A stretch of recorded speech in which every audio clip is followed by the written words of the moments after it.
What's up, everybody? The Water Boys are back. This is Zach, And Ben, and today we're going to break down the deadline deals for the NBA this season. every single trade that happened on the deadline we're going to talk about today. Even you, Luke Babbitt, you're still important. Every single one. And we're going to start off with the Pistons trades. We'll just start in home.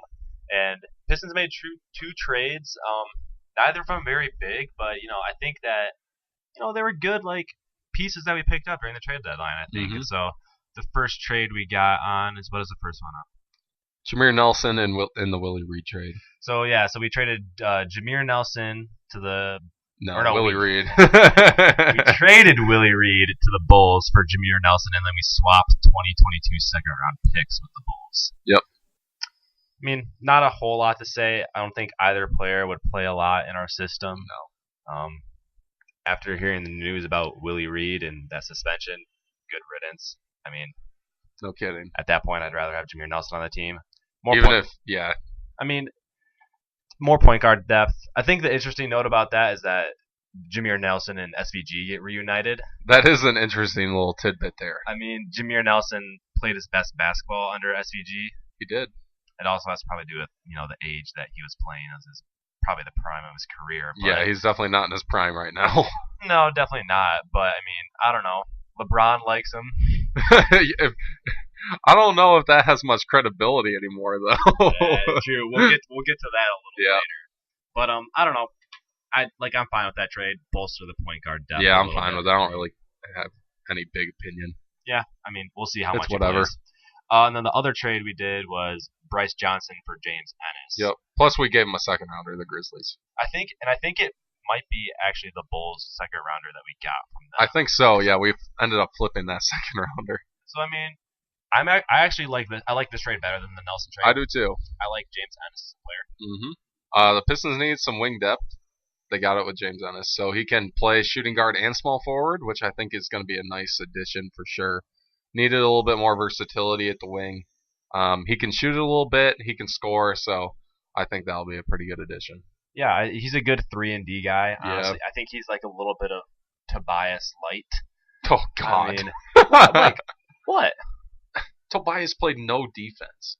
I mean, I'm not saying Ennis is a great defender. Okay, he's Tobias light on offense. How about that? Okay.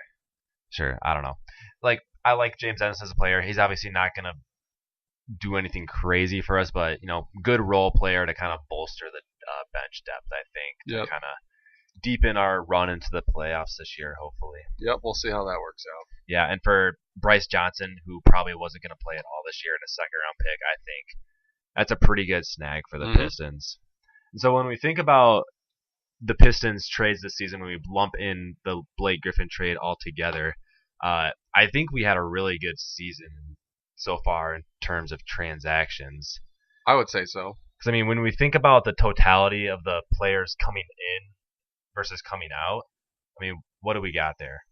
I mean, you got coming in Blake Griffin, Jameer Nelson, and James Ennis, and then going out Tobias Harris, Avery Bradley, and Boban Marjanovic. So essentially, because we flipped the two players we got Yep. in that Clippers trade for two I think better players. Yeah. And so, I mean, frankly, with that turnaround, I think you have to be satisfied with that as a fan. Absolutely. I mean, we were on the Fire SVG train, but I mean, I think SVG did a good job at the deadline. I think he's a way better GM than he is coach. I know, it doesn't make any sense.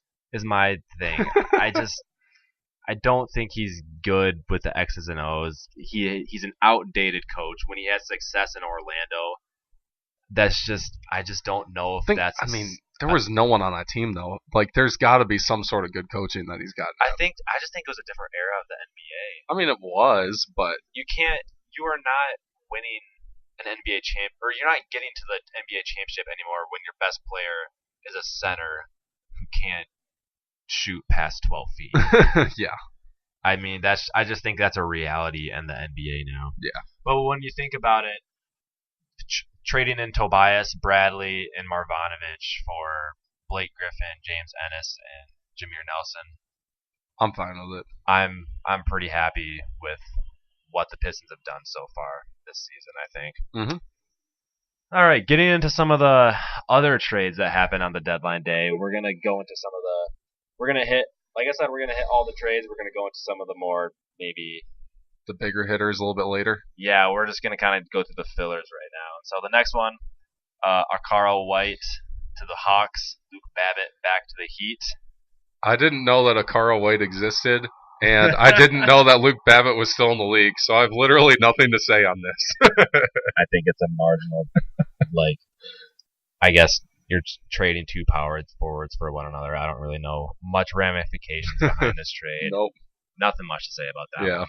What do we got next? We got Milovan Rakovic, whoever that is, for Noah Vonleh in cash consideration. So, because I know who the Bulls got, I think that they won this trade. I'm gonna counter that. I think the Blazers won this because it was trading Vonleh put them under the luxury tax. Okay, so well, it was a money saving. Yeah. I believe the Rakovic guy, he hasn't played in the league yet because they traded the rights to Rakovic. Okay. So he's. Is he like a draft and stash? That's what I think. Okay. I honestly have never heard of him again before this, but it's not like Noah Vonleh's a star or anything. No, but you never know. Former lottery pick, he could blossom. I guess.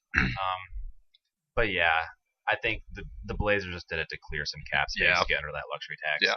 The next one we got is this is an interesting one. Yeah, it is. It's Elfrid Payton to the Suns for a second rounder. Like what is that? If there's one thing that I was like, okay, well, first of all, we didn't even say it. This trade deadline was just bonkers, insane.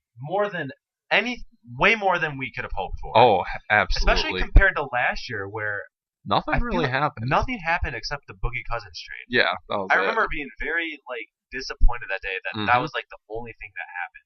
Whereas this year, I mean, we were treated. It was amazing. But the other thing that surprised me was just the value for some of the players traded. I can't believe the Suns got Elfrid Payton for just a second round. I'm thinking to myself, why didn't the Pistons trade for Elfrid Payton? Yeah. Are you kidding? For a second rounder? You would rather have Jameer Nelson over Elfrid Payton? Well, granted, I mean, we don't have the cap flexibility to trade just a pick for him. Yeah. But we could have thrown in. We could have with that. Yeah, exactly, because he's still on a rookie deal. True. So, but I mean, I honestly, I wouldn't say I'm an Elfrid Payton fan, but I mean, he's worth more than a second rounder in my opinion. Oh, absolutely, I think so too. He's a very unique player in the NBA. He's a great defender. Because he's a guard that can't shoot. Is that why he's unique? Yeah, but even he's like a 6'5" point guard. Yeah. He's got good intangibles, I guess. Plus that hair. I mean, come on. If he would cut his hair, I think he'd be a way better player. He could actually see while he's playing basketball. For real, he can't see more than 2 feet in front of him. But I don't know what the Magic are doing. I think they are a dumpster fire. They are right a dumpster fire. No direction. No, and just trading Elfrid Payton for a second rounder, that doesn't help the cause. No, nothing. I think it's good for Phoenix. They've had point guards troubles this entire year with Brandon Knight being injured, losing Bledsoe. So, I mean, hopefully Payton can establish himself in Phoenix. Good for the Suns. I'm rooting for him. What do we got next? We got the Pelicans getting Rashad Vaughn, and the Nets getting Dante Cunningham. So, kind of a weird swap of combo guard forward people. I think this trade is irrelevant. It's very irrelevant. Dante Cunningham's not terrible. He at least plays. I actually on that day I saw that the Pistons were actually going after him. I did see that. Yeah, I saw that. Which he's a good kind of two-way forward guard. So is Rashad Vaughn. Yeah. For two very non-contenders. I don't understand why. I don't have much to say about this trade. I mean, Rashad Vaughn was just traded to the Nets for Tyler Zeller, and now he's going off the Pelicans. So I mean, I don't know. He's a young player. He has maybe some potential, but I don't know if he doesn't. Yeah, who knows? I don't know if he's gonna find his place in New Orleans or not. Next, we got a three-teamer. This is one of the more interesting trades. I wouldn't say that it's super impactful or anything, but three-team trades are always fun. Mm-hmm. So we got the Knicks picking up Emmanuel Mudiay, Mm-hmm. and then the Nuggets getting Devin Harris and a 2018 second rounder, and then the Mavericks getting Dougie Buckets, McBuckets, and then a future second Love that man. rounder. I don't know. I think the Nuggets win in this trade. What do you have any reactions to I this? think so. I think the Nuggets win in this trade. They just wanted to get rid of Moutier. Everybody knew that. They were just tired of him. He was just not a good player. I saw some tweet when this happened that there's 94 point guards with qualifying minutes so far this season. Yeah. And he's ranked 94th in plus minus. Yep. He's just not a very good player. How's he that can't for? shoot. He can't really do much of anything out there. Yeah. Jamal Murray, it's all you, bud. Good. And Devin Harris, veteran. I guess. Leadership presence on a playoff team. Sure, nothing special, but Yeah. he's a quality NBA Mm-hmm. player. You kind of know what you get with him, and it's not bad. Yeah. Then And the Mavericks picking up my boy Dougie. Yeah, did you see the video? There's a picture of Doug McDermott and Harrison Barnes when they were like 12. No, I didn't see that. They played for a AAU team in Ames, Iowa together. That's really random. Yeah, it's super funny. But yeah, I mean, whatever. I don't have much to add to that. Mavericks not a contender. Yeah, it doesn't really matter. Yeah, not much. I just think that Denver clearly wins this trade. I think. Yep. Now we get to the fun ones. The Cavaliers. Bonkers. Man, I was at work during the trade deadline, and I kept getting texts and notifications from Woj. And I was in class watching this all go down. This was crazy. Ah, man, it was hard to stay focused that day. I just couldn't wait for my afternoon break, and I could catch up. But holy smokes. So the Cavs just completely blew up their team. Except for LeBron, basically. For better or worse. We'll get to the overall effect a little later, but first we'll talk about each deal individually. Yep. And I think the first deal that broke was IT to the Lakers. Yeah. So what was that trade? So the Cavs get Jordan Clarkson and Larry Nance Jr., and then the Lakers get Isaiah Thomas, Channing Frye, and a 2018 first-round pick. Not the Nets pick. That is very important. It's the Cavaliers pick, which will not be a lottery pick. So. No, it'll be in the 20s, but do you remember what they did with their pick in the 20s this year? Who? Kyle Kuzma. Oh, yeah. Yeah. The Lakers, that is. Yeah. Sorry, you confused me there for a second. That was a bad lead-in. But the Lakers... You know how I feel about Kuzma. Exactly. The Lakers have a decent track record picking outside of the lottery so far. Could work out. I think the Lakers won this individual trade just for the sole purpose of clearing cap space for this offseason. Exactly. And who knows, maybe the Cavs screwed themselves on this trade. But I think we'll get to our overall reaction on the Cavs trade a little later. But, Jordan Clarkson and Larry Nance, they're good players. They're good players. The thing I like about this trade is that the Cavs got younger. Yeah, that's Clarkson and Nance are probably both under like 25, 26. Yep. So that's definitely something the Cavs needed, and I think maybe a little youth into the lineup will rejuvenate them a little bit. I think so.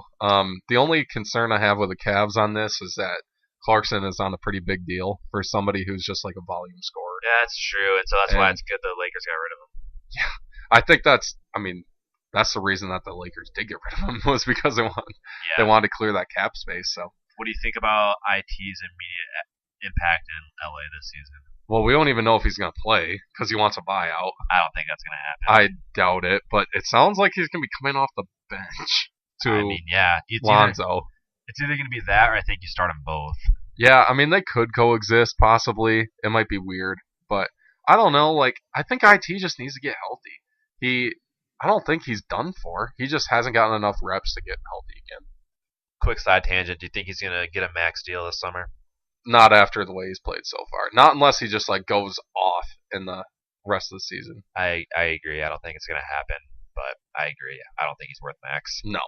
All right, on to the next deal. And again, you want to talking about weird values. Dwayne Wade back to Miami for only a second rounder. It's not like D Wade's worth much anymore. No, but it's not like he was. He's not having a D Wade season, but it wasn't a bad season. Yeah. I think this was more of just, from what I've read, it's he knew his role was going to be diminished. The Cavs knew his role was going to be diminished after these trades. So why not just send him back home? Yep. And so I mean, putting an old stallion to pasture. yeah, I honestly couldn't believe that trade when I first saw it break.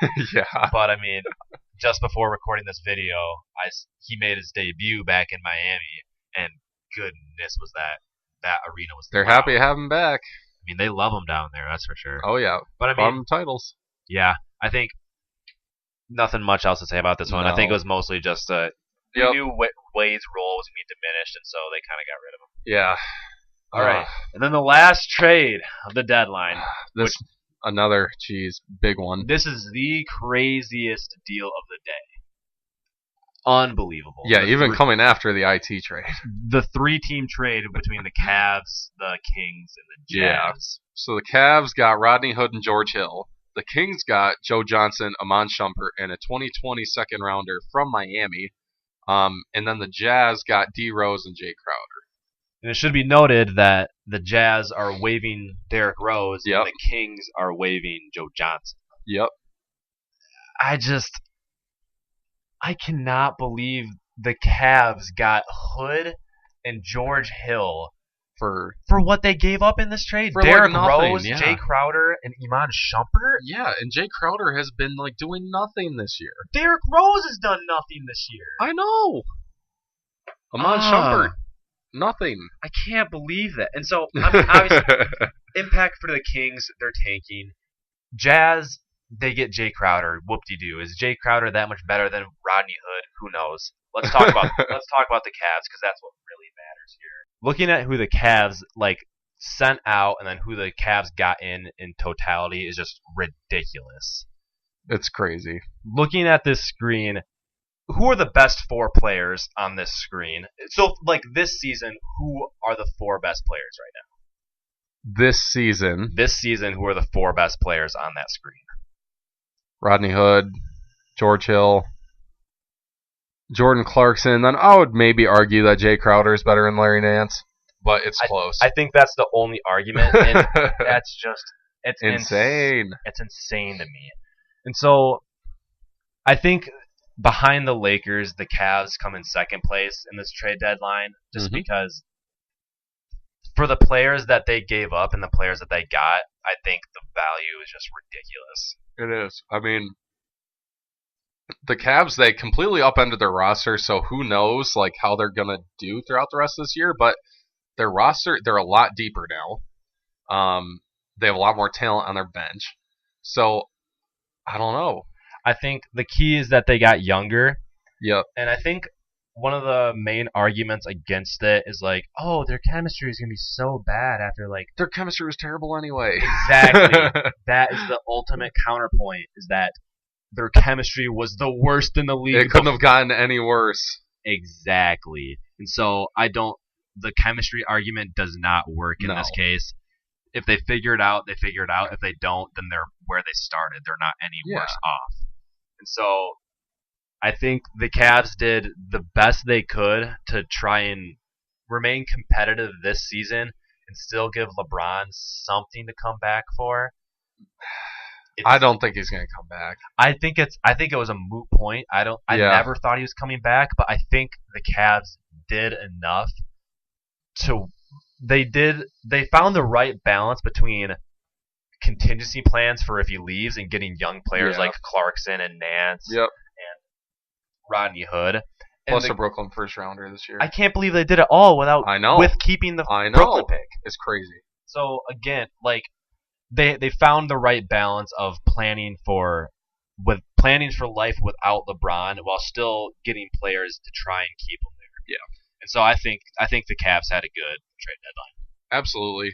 I mean, I think the Cavaliers, they just got a lot younger, but God, I still don't know what to even think about this. I really don't. I mean, the Cavaliers might have laid their own bed to get LeBron shipped out, but they probably already knew that anyway, because he obviously seems very, very upset with the current situation. I think he's just sick of playing for Ty Lue. I mean, who wouldn't be sick of that? Let's bring back the era of player coaches, man. You know what? Yeah, just have LeBron coach. Honestly, He basically does anyway. I know. Just make it official. make him the GM too. Who cares? He's basically the GM. Screw it. Just make him a team. Like, just LeBron. Team LeBron, Yeah. based out of Akron, Ohio. But anyway, I think that kind of wraps up our reactions for the trade for this insane trade deadline. Absolutely. More than I could have asked for. The only thing that could have upended the Blake Griffin trade was if Anthony Davis got traded, or if the Cavaliers completely traded their entire team. If they would have traded LeBron, that wouldn't have happened. No. But yeah, But I am surprised that the likes of like Tyreek Evans, Lou Williams, Kemba Yeah. Walker didn't get traded. Some of those names that we thought for sure were Oh, going yeah. to, but didn't. I'm surprised some names didn't get moved, but overall, like, I loved it. That was such a beautiful day. also, before we leave, I gotta congratulate Woj for Oh. beating Shams. Good job, bud. You were the Woj. victor. Woj, was there Dominated. really a competition? No, we knew it was gonna be Woj all the way. Man, It was Woj- like the Warriors in the finals last year. Woj is the man. My G. My Thanks, G. buddy, for keeping us all updated. For sure. But thanks for watching, guys. Make sure you like the video. Comment down below what your favorite trade was. Make sure you subscribe. Follow on Twitter. All in description below. And like the video. These are the Water Boys. Stay hydrated out there.